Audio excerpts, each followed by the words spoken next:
ആവിനാലവനെ നാം ഘോഷിക്കാം. അവനത്രേ പാപഹരൻ ജീവനാലെ എന്നെയും വീണ്ടെടുത്തു. അവനത്രേ പാപഹരൻ ജീവനാലെ എന്നെയും വീണ്ടെടുത്തു.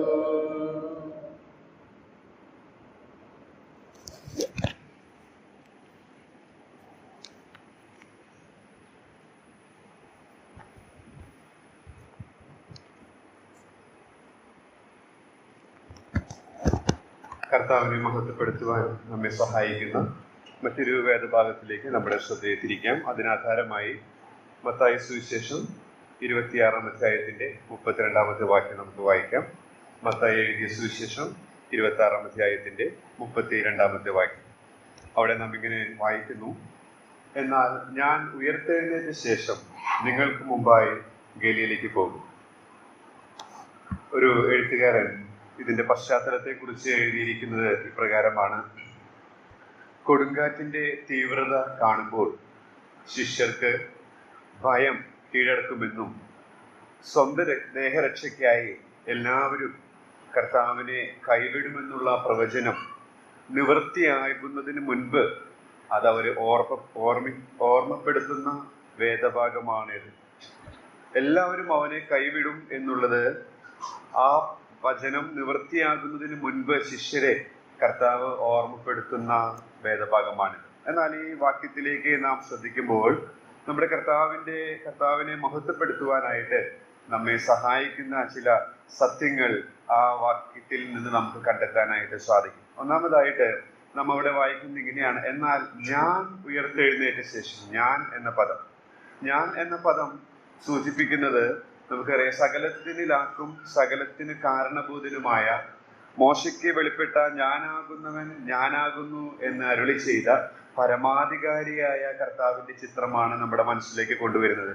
ഞാൻ ഉയർത്തെഴുന്നേറ്റ ശേഷം എന്നാണ്. എന്ന് വെച്ചാൽ യോഹന്നാന്റെ സുവിശേഷത്തിൽ നാം വായിക്കുന്നത് പോലെ എൻ്റെ ജീവനെ വീണ്ടും പ്രാപിക്കേണ്ടതിനെ, അതിനെ കൊടുക്കുവാനും അതിനെ തിരികെ പ്രാപിക്കുവാനും കഴിവുള്ള നമ്മുടെ കർത്താവ്, അതെ, ഞാൻ ഉയർത്തെഴുന്നേറ്റ ശേഷം പരമാധികാരിയായ നമ്മുടെ കർത്താവിന്റെ ചിത്രം അവിടെ നിന്ന് നമുക്ക് മനസ്സിലാക്കാനായിട്ട് സാധിക്കുന്നു. തുടർന്ന് നാം വായിക്കുന്നത്: ഞാൻ ഉയർത്തെഴുന്നേറ്റ ശേഷം നിങ്ങൾക്ക് മുമ്പായി ഗലീലയ്ക്ക് പോകും. നിങ്ങൾക്കു എന്നുള്ള ആ പദം, ആരാണ് ഈ നിങ്ങൾ എന്നുള്ളത്? തൊട്ട് മുകളിലുള്ള വാക്യത്തിൽ നിന്ന് നമുക്ക് അതിൻ്റെ ഒരു വിശേഷത കാണാനായിട്ട് സാധിക്കുന്നുണ്ട്. അവിടെ നാം ഇങ്ങനെ കാണുന്നു: യേശു അവരോട്, ഈ രാത്രിയിൽ നിങ്ങൾ എല്ലാവരും എന്നിൽ ഇടറും. ഞാൻ ഇടയനെ വെട്ടും, കൂട്ടത്തിലെ ആടുകൾ ചിതറിപ്പോകുമെന്ന് എഴുതിയിരിക്കുന്നുവല്ലോ.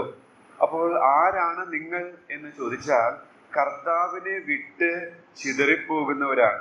വേറെ രീതിയിൽ പറഞ്ഞാൽ, ആരുടെ പാപം ചുമക്കുന്നതിനാലാണോ കർത്താവ് വെട്ടേൽക്കുന്നത്, അവർക്ക് മുമ്പായി പോകാൻ മനസ്സിലുള്ള ആ കർത്താവ്, എന്നാൽ അവനെ വിട്ട് ചിതറിപ്പോകുന്നവർക്ക് വേണ്ടി വെട്ടേൽക്കുന്ന അല്ലെങ്കിൽ ചിതറിപ്പോകുന്ന ശിഷ്യരെയാണ് നമുക്ക് ഇവിടെ കാണാനായിട്ട് സാധിക്കുന്നത്. ഈ ഭാഗം ചിന്തിച്ചപ്പോൾ മത്തായി സുവിശേഷം 9-ാം അധ്യായത്തിന്റെ 36-ാം വാക്യത്തിൽ ഈ ചിതറിപ്പോകുന്നതിനെ കുറിച്ച് കർത്താവ് പറഞ്ഞൊരു കാര്യം അവിടെ എഴുതിയിട്ടുണ്ട്. അവിടെ നാം ഇങ്ങനെയാണ് വായിക്കുന്നത്: അവൻ പുരുഷാരത്തെ ഇടയനില്ലാത്ത ആടുകളെ പോലെ കുഴഞ്ഞവരും ചിന്നിയവരുമായി കണ്ടിട്ട് അവരെ കുറിച്ച് മനസ്സലിഞ്ഞു. അപ്പോൾ നിങ്ങൾക്ക് എന്നുള്ള പദം കർത്താവിനെ വിട്ട് ചിതറിപ്പോകുന്ന ശിഷ്യരെ സൂചിപ്പിക്കുമ്പോൾ അവരെ ഓർത്ത് മനസ്സലിഞ്ഞ കർത്താവിനെ നാം മത്തായി സുവിശേഷത്തിൽ വായിക്കുന്നുണ്ട്. അങ്ങനെയെങ്കിൽ മനസ്സലിവുള്ള നമ്മുടെ കർത്താവിന്റെ ചിത്രം അവിടെ നമുക്ക് കാണാനായിട്ട് സാധിക്കുന്നു. ആരുടെ പാപം ചുമക്കുന്നതിനാലാണോ അവൻ വിട്ടേൽക്കുന്നത്, അവരോട് മനസ്സലിയുന്ന കർത്താവിന്റെ, അവർക്ക് മുമ്പായി പോകാൻ മനസ്സുള്ള കർത്താവിന്റെ ചിത്രം നിങ്ങൾക്ക് എന്നുള്ള പദം നമ്മെ ഓർപ്പിക്കുകയാണ്. മൂന്നാമതായിട്ട് നാം അവിടെ കാണുന്നത് എന്നാൽ ഞാൻ ഉയർത്തെഴുന്നേറ്റ ശേഷം നിങ്ങൾക്ക് മുമ്പായി എന്നുള്ളതാണ്. ആ മുമ്പായി എന്നുള്ള പദം നമുക്ക് മുമ്പേ, അല്ലെങ്കിൽ അവനെ വിട്ടു പോകുന്നവർക്ക് മുമ്പേ പോകുന്ന, നമ്മൾ മുന്നോടിയായ, എബ്രായ ലേഖനത്തോട് നാം ചേർത്ത് ചിന്തിച്ചാൽ വിശ്വാസത്തിന്റെ നായകനും പൂർത്തി വരുത്തുന്നവനുമായ, നമ്മുടെ മുന്നോടിയായ കർത്താവിന്റെ ചിത്രം അവിടെ നമുക്ക് കാണാനായിട്ട് സാധിക്കുന്നുണ്ട്. മാത്രമല്ല അടുത്ത പദം നാം വായിക്കുന്നത് നിങ്ങൾക്ക് മുമ്പായി ഗലീലയ്ക്ക് പോകും എന്നുള്ളതാണ്. പോകും. കർത്താവിനെ വിട്ട് ശിഷ്യന്മാർ പോകും.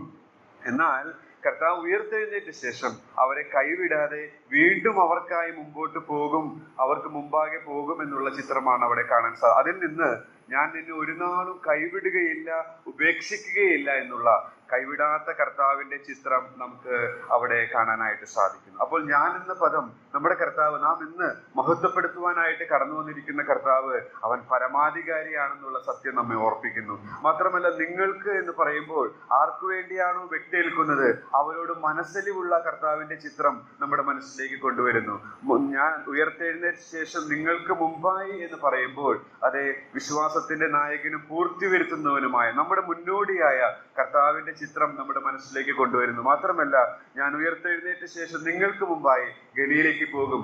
അവന് ആരെല്ലാം കൈവിട്ടാലും അവരെ വീണ്ടും ചേർത്തുകൊള്ളുവാനായിട്ട്, അവരെ ഉപേക്ഷിക്കാതെ കൈവിടാത്ത കർത്താവിന്റെ ചിത്രം നമുക്ക് കാണാനായിട്ട് സാധിക്കുന്നുണ്ട്. എന്നാൽ ഈ ഭാഗം ചിന്തിച്ചപ്പോൾ എൻ്റെ മനസ്സിലേക്ക് വന്നത്, ഈ പരമാധികാരിയായ, അതുപോലെ തന്നെ മനസ്സലിവുള്ള, കൈവിടാത്ത, വിശ്വാസത്തിന്റെ നായകനും പൂർത്തി വരുത്തുന്നവനുമായ ഈ കർത്താവ്, അവൻ 31-ാം വാക്യത്തിൽ വായിക്കുന്നത് പോലെ അവൻ വെട്ടേൽക്കപ്പെടുവാനായിട്ട് ഇടയായിട്ട് തീർന്നു. വാസ്തവത്തിൽ അവൻ വെട്ടേൽക്കുവാനായിട്ട് യാതൊരു ആവശ്യവും ഉണ്ടായിരുന്നില്ല. എന്നാൽ നമ്മുടെ പാപം അവന്റെ മേൽ ചുമത്തപ്പെട്ടപ്പോൾ അവൻ ഇടയനാൽ വെട്ടേൽക്കപ്പെടുവാനായിട്ട് ഇടയായിട്ട് തീർന്നു. എന്നാൽ വെട്ടേറ്റു അവൻ തന്റെ ജീവനെ നമുക്ക് വേണ്ടി നൽകി എന്ന് മാത്രമല്ല, നാം ആ വാക്യത്തിൽ വീണ്ടും വായിക്കുന്ന ഒരു പദം, എന്നാൽ ഞാൻ ഉയർത്തെഴുന്നേറ്റ ശേഷം എന്നുള്ളതാണ്. അത് ജയവീരനായ കർത്താവിന്റെ ചിത്രമാണ് നമ്മുടെ മനസ്സിലേക്ക് കൊണ്ടുവരുന്നത്.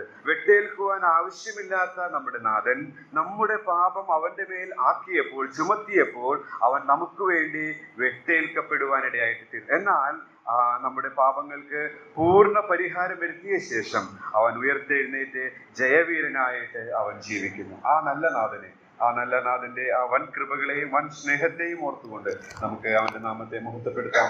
ദൈവനാമം മഹത്വപ്പെടുമാറാകട്ടെ.